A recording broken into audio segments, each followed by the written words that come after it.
Halo teman-teman kelontong ruru, untuk highlight spesies kali ini kami akan membahas Nepenthes trubiana ya, yang termasuk salah satu kebanggaan Indonesia karena populasinya hanya endemik tersebar di Papua sampai New Guinea. Nah, ciri khasnya dari trubiana ini apa? Dia kelihatan banget ya, ukuran tanamannya itu nanti bisa gede banget dan daunnya mirip dengan mirabilis. Kalau diperhatikan di cahaya dia ada garis-garisnya. Garisnya memanjang sepanjang midribnya ini ya. Kemudian juga kalau udah dewasa dan kondisinya ideal, kantongnya itu nanti juga bisa gede banget, bisa sampai ukuran 2 telapak tangan manusia dewasa. Nah, keunikan dari trubiana ini apa? Jadi habitatnya dia itu ada di sisi-sisi tepian pantai, di bebatuan juga. Dan dia hidup rata-rata. Nah, ini juga kunci kultivasinya dari trubiana. Dia sebenarnya sangat menyukai air. Kalau dari pengalaman Pak Sis, sahabat saya, itu dia konsumsi airnya lumayan gede. Jadi dia bandingkan antara trubiana dengan nepe-nepe lain yang diberi tatakan dalam sehari itu bisa ngabisin dia satu tatakannya dibandingkan dengan nepe lain. Dan ini juga kalau saya bandingkan dengan referensi-referensi yang ada di internet, untuk Nepenthes trubiana ini juga yang bagus dan hidup sampai gede banget, itu rata-rata yang hidupnya udah mepet banget di pinggir laut. Jadi sebenarnya dia menyukai air ya, dan keistimewaannya dia hidupnya di tepian batu yang kena cipratan ombak.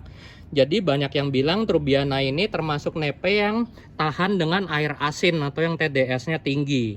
Karena dengan dia hanya mepet sekitar 5-10 cm dari tepian air laut, udah pasti pas airnya pasang atau minimal pas ada ombak dia kecipratan air asin terus. Nah, untuk karakter pemeliharaannya, ini kelontong ruru juga punya pengalaman pribadi nih. Dulu kelontong ruru trubiananya itu udah gede banget, hampir sekitar 1 meter. Nah, pada saat itu kelontong ruru dikasih tahu oleh temannya kelontong ruru, si trubiana ini dari pengalaman dia rawan stres kalau di repot. Waktu itu kelontong ruru nggak percaya ya, tetap kelontong ruru report. Kemudian juga mungkin saat itu pas lagi kemarau juga, pas di report itu langsung mati trubiananya, nggak survive dia. Makanya belajar dari pengalaman tersebut, kelontong ruru setelah berhasil mendapatkan trubiana, kami langsung taruh di pot yang gede seperti ini. Biar nggak repot terus Iya, ya. biar nggak perlu rajin repot. Jadi meminimalisir stres. Dan untuk media juga kami simulasikan bebatuan ya. Karena trubiana ini termasuk seperti Clipeata, Nortiana, dan Mapulu. Dia khas hidupnya menempel di pinggiran tebing dan menggantung. Kemudian juga kelihatan kalau dia itu sadar diri hidup di lingkungan yang keras.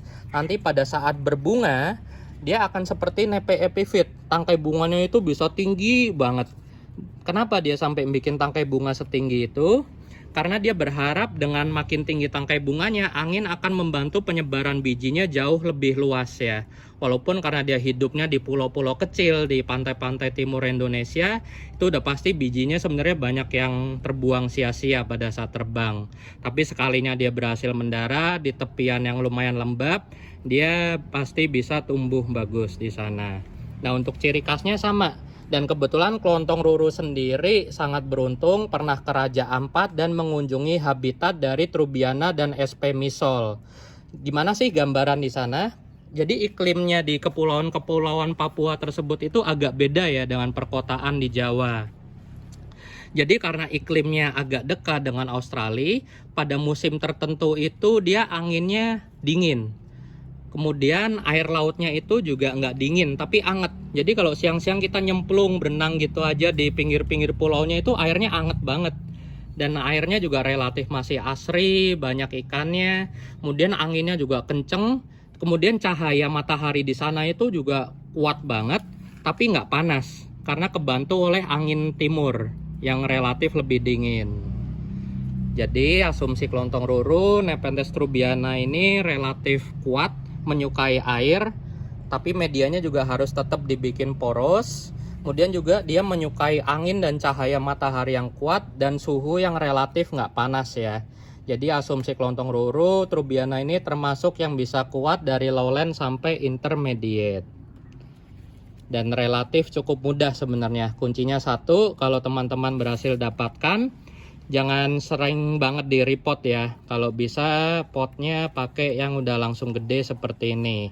Jadi karakternya mirip raja. Kalau kita berhasil punya raja, itu salah satu triknya untuk miara, potnya langsung gedein. Karena perakarannya raja itu masif banget. Dia penghuni Ultra Mavic.